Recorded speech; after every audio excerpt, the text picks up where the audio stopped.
GD versus RR के बीच आज मुकाबला है और आज का मुकाबला जो टीम हारेगी वो आईपीएल 2026 से बाहर हो जाएगी। जैसा कि हमने देखा था लास्ट टाइम कैसे राजस्थान रॉयल्स के वैभव ने एसआरएच के लिए बहुत ही ज्यादा मुश्किल खड़ी कर दी थी, तो आज क्या वही वैभव आज गुजरात के लिए भी मुश्किलें खड़ी करने वाले हैं और फाइनल का टिकट कटवाने वाले हैं। देव सर हमारे साथ मौजूद है। सर, आज कौन सी टीम जो है फाइनल जाती हुई दिख रही है? देखिए, ये जो मैच है गुजरात और राजस्थान के बीच में, आपको याद होगा कि आईपीएल 2022 का फाइनल भी यही था, गुजरात और राजस्थान के बीच में। तो राजस्थान के तो कोई हैप्पी मेमोरीज हैं नहीं उस मैच के। हार्दिक पांड्या कैप्टन थे गुजरात के और बहुत ही बुरी तरह उनको आईपीएल 2022 के फाइनल में हराया था, बहुत कंफर्टेबली जीत गए थे। संजू सैमसन कैप्टन थे राजस्थान रॉयल्स के।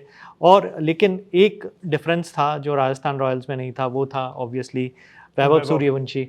तो वैभव सूर्यवंशी एक बहुत बड़ा फैक्टर हो सकते हैं। इनफैक्ट इतना बड़ा फैक्टर हो सकते हैं कि एक ज़माने में जैसे सचिन होता था कि सचिन के साथ ही टीम इंडिया शुरू होती थी और ख़त्म हो जाती थी, कहीं वही वाला सिचुएशन राजस्थान रॉयल्स को फेस ना करना पड़े वैभव सूर्यवंशी को लेके। क्योंकि हमने देखा था कि जिस तरह की शुरुआत उन्होंने दी थी, अगर ध्रुव जुरैल का 50 अगर हम लोग हटा लें तो खास कुछ है नहीं राजस्थान रॉयल्स के बैटिंग में। इनफैक्ट जिस तरह की शुरुआत उनको मिली थी तो 250 से ऊपर का टोटल तो उनको बहुत आराम से बना लेना चाहिए था पिछले मैच में भी सनराइजर्स हैदराबाद के अगेंस्ट।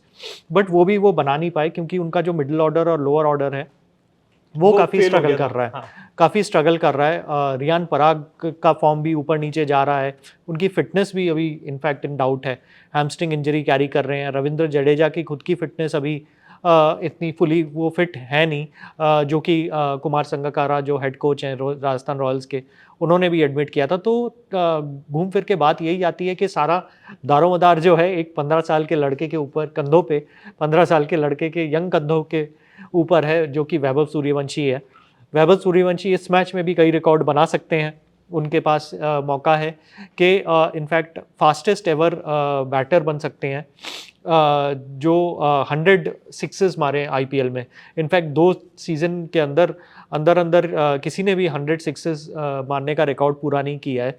ये रिकॉर्ड एक्चुअली बॉल्स के हिसाब से 650 बॉल्स में आंद्रे रसल ने 100 मैक्सिमम पूरे किए थे। ये 100 छक्के मारे थे उन्होंने 650 बॉल में। अब और सिर्फ रसल नहीं, अब क्रिस गेल, दोनों के रिकॉर्ड एक साथ जाएंगे। बिल्कुल बिल्कुल। तो जो वैभव सूर्यवंशी हैं उन्होंने 89 सिक्सेस ऑलरेडी मार लिए हैं और सिर्फ 402 बॉलें ही खेली हैं अभी तक।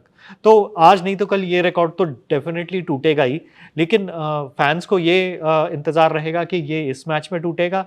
अगर वो जीत जाती हैं तो एक और मैच में खेलने का उनका मौका है आरसीबी के अगेंस्ट फाइनल में। इस मैच में भी इनफैक्ट वो अगर 11 छक्के मार लेते हैं तो आराम से ये रिकॉर्ड तोड़ देंगे। और दूसरा रिकॉर्ड है उनका फास्टेस्ट एवर इंडियन बैट्समैन जो 1000 रन पूरे करे ये आईपीएल में। ये रिकॉर्ड अभी के लिए तो साई सुदर्शन के पास है, जो कि इनफैक्ट गुजरात टाइटंस के ओपनर हैं। ऑरेंज कैप में भी सेकंड प्लेस में हैं अभी लिस्ट में वैभव सूर्यवंशी के पीछे। तो उनको सिर्फ 68 रन्स चाहिए वैभव सूर्यवंशी को 1000 रन अपने पूरे करने के लिए। तो ये रिकॉर्ड भी आज नहीं तो कल टूटने ही वाला है। उनके पास, वैभव सूर्यवंशी के पास मौका तो है साई सुदर्शन का रिकॉर्ड तोड़ने का। तो देखते हैं वो पूरा होता है कि नहीं। लेकिन मैं आपको बताऊं कि ओवरऑल रिकॉर्ड तो नहीं तोड़ पाए क्योंकि वो रिकॉर्ड शॉन मार्श के पास था। और अगर आप बात करें तो क्रिस गेल का जो रिकॉर्ड रह गया था आखिरी मोमेंट में, जब 97 में आप देख रहे थे, बॉस यार वो रिकॉर्ड टूट गया था। बिल्कुल, वो रिकॉर्ड भी मतलब एक तरह से मतलब उनके फिंगर टिप्स पे था वैभव सूर्यवंशी के। शॉट लग गया था, फील्डिंग बहुत बढ़िया हो गई थी, बस फील्डिंग बढ़िया हो गई थी। अगर थोड़ा सा इधर उधर भी हो जाता उनके, थोड़ा राइट में या थोड़ा लेफ्ट में भी अगर हो जाता, जिस हिसाब से वो डिसअपॉइंटमेंट दिखा रहा था अपनी की नहीं बना पाए, उस हिसाब से लग रहा था। और लोग कंपेयर कर रहे थे यशस्वी जायसवाल को वैभव सूर्यवंशी के साथ कि 29 पे 29 एक तरफ है, 29 पे 87 एक तरफ है। तो लोग उसको भी कंपेयर कर रहे थे कि यार ये क्या है। तो एक तरह से इमेंस प्रेशर है वैभव सूर्यवंशी का। जो प्रेशर है वो उन्होंने यशस्वी जायसवाल पे भी बना रखा है, 1 डाउन पे ध्रुव जुरैल आ रहे हैं उन पे भी है। और आगे भी जो बैट्समैन आते हैं, अगर बात करें रियान पराग है, या फिर जैसे बात करें डोनोवन फरेरा, दासुन शानका जैसे ऑलराउंडर्स हैं, सब पे वैभव सूर्यवंशी का प्रेशर तो बना ही हुआ है। लेकिन अगर वो पिछले मैच में भी जैसे हमने देखा था, अगर वो चल जाते हैं, हमने इस पे बात भी की थी, अगर वो चल जाते हैं तो राजस्थान रॉयल्स का जीतना तो ऑलमोस्ट तय है। यहाँ पे अगर बात करें तो हमने जो एसआरएच के साथ राजस्थान का मैच देखा था, उसमें राजस्थान के वैभव के बाद अगर हम बात करें तो बहुत मतलब कैजुअली विकेट थ्रो करते हुए जा रहे हैं, आप रन आउट होते हुए देख रहे हो, उसमें साफ साफ होल्डर ऐसे ही वॉक करते हुए दिख जा रहे हैं। तो कहीं ना कहीं आपको लग रहा था कि राजस्थान की पूरी टीम ने भी सोच रखा है कि अब वैभव ही करेगा जो करेगा।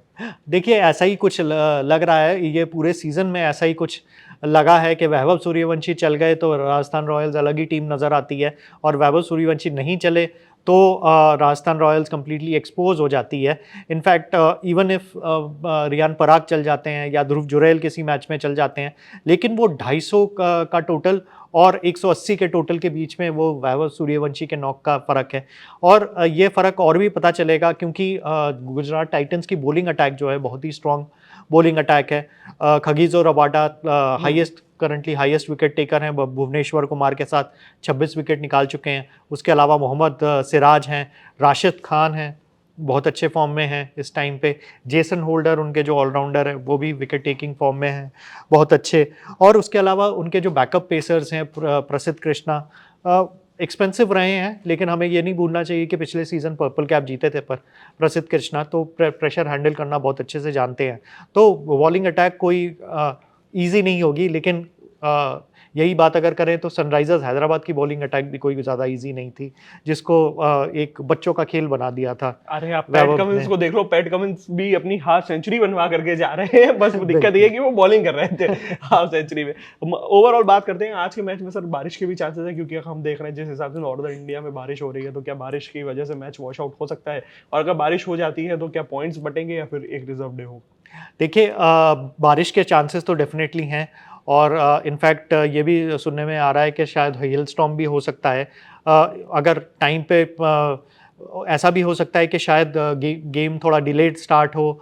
जैसे कि हमने बताया था, बीसीसीआई ने इस मैच में 2 घंटे का एक्स्ट्रा टाइम दिया है, तो मतलब 5 ओवर का मैच तो मिनिमम करना ही पड़ेगा उनको ये रिजल्ट डिसाइड करने के लिए। क्योंकि मैं एक ये बात है कि इस मैच में कोई रिजर्व डे नहीं है। अगर ये मैच पूरा वॉश आउट हो जाता है तो एक बुरी खबर है वैभव सूर्यवंशी और राजस्थान रॉयल्स की टीम के लिए। तो फिर गुजरात टाइटन्स सीधा फाइनल में पहुंच जाएगी वापस आरसीबी को खेलने के लिए, क्योंकि जीटी ने आरसीबी के ऊपर फिनिश किया था। उन्होंने पॉइंट्स टेबल पे जीटी सेकंड पे फिनिश हुई थी और राजस्थान रॉयल्स 4th पे फिनिश हुए थे। ऑल्दो वो ये मैच एलिमिनेटर जीत के आ रहे हैं और जीटी अपना पिछला मैच क्वालिफायर 1 हार के आ रहे हैं, उससे कोई फ़र्क नहीं पड़ता। लेकिन जो पॉइंट्स टेबल है, कौन सी टीम कहाँ पे फिनिश हुई थी, उस पर फ़र्क पड़ता है। तो सारी टीम्स, दोनों टीम तो यही होप करेगी कि एक प्रॉपर मैच हो सके। 11:50 रात को ऑलमोस्ट 12 बजे तक ये मैच शुरू हो सकता है 5 ओवर्स अ साइड मैच करने के लिए। तो आई थिंक टाइम तो बहुत है, लेकिन बारिश और वेट वेदर किस तरह से साथ देगी या नहीं देगी, उस पे भी हमें नज़र रखनी पड़ेगी। मिली जुली प्लेइंग 11 की बात कर लेते हैं कि अगर आप भी पार्टिसिपेट कर रहे हो इस मैच में तो कैसी हो सकती है? देखिए, ऑब्वियसली सबसे पहला नाम तो हमें वैभव सूर्यवंशी का रखना चाहिए, जिस तरह के फॉर्म में है। तो सेकंड उनके साथ बैटिंग करने के लिए मैं साई सुदर्शन, वैसे तो नंबर्स रन लिस्ट में सबसे ऊपर है, लेकिन स्ट्राइक रेट के हिसाब से आई थिंक शुभमन गिल को मैं रखूँगा ओपनिंग बैट्समैन के लिए। वैभव सूर्यवंशी के साथ नंबर 3 पे मैं साई सुदर्शन को रखूँगा। ऑब्वियसली 638 रन उन्होंने मारे हैं इस season, second highest run scorer भी हैं अभी ऑरेंज कैप में। फिर नंबर 4 पे मैं रखूँगा जॉस बटलर को, और क्योंकि जॉस बटलर भी आईपीएल में जीटी के लिए काफ़ी अच्छे फॉर्म में नज़र आए हैं, एक्सपीरियंस प्लेयर हैं, राजस्थान रॉयल्स को बहुत अच्छे से जानते हैं, कई साल राजस्थान रॉयल्स के अगेंस्ट खेल चुके हैं। इसके अलावा ध्रुव जुरैल को मैं रखूँगा, 21 बॉल में 50 मारे थे उन्होंने लास्ट मैच में, तो काफ़ी अच्छे फॉर्म में हैं वो भी।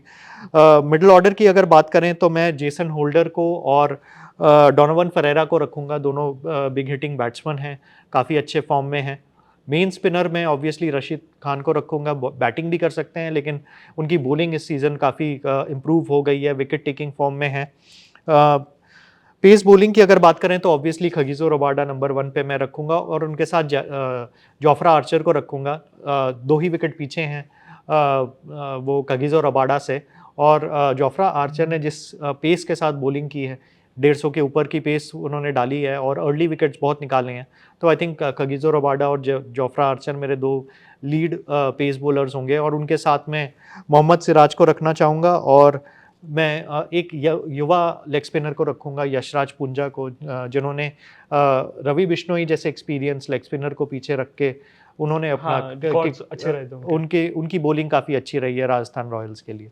तो देखिए आज का ओवरऑल का मैच का प्रीव्यू हमने आपको बताया, क्या होता है अगर बारिश होती है और मैच जो है वॉश आउट हो जाता है, उस केस में क्या होगा। बेस्ट प्लेइंग 11 के बारे में भी हमने डिस्कस करा और वैभव क्या आज आरआर को लेकर के जाएंगे फाइनल में आरसीबी के खिलाफ। जो भी अपडेट होगा देते रहेंगे आपको, बने रहे हमारे साथ, देखते रहिए cricket country. Thank you for watching. Thank you.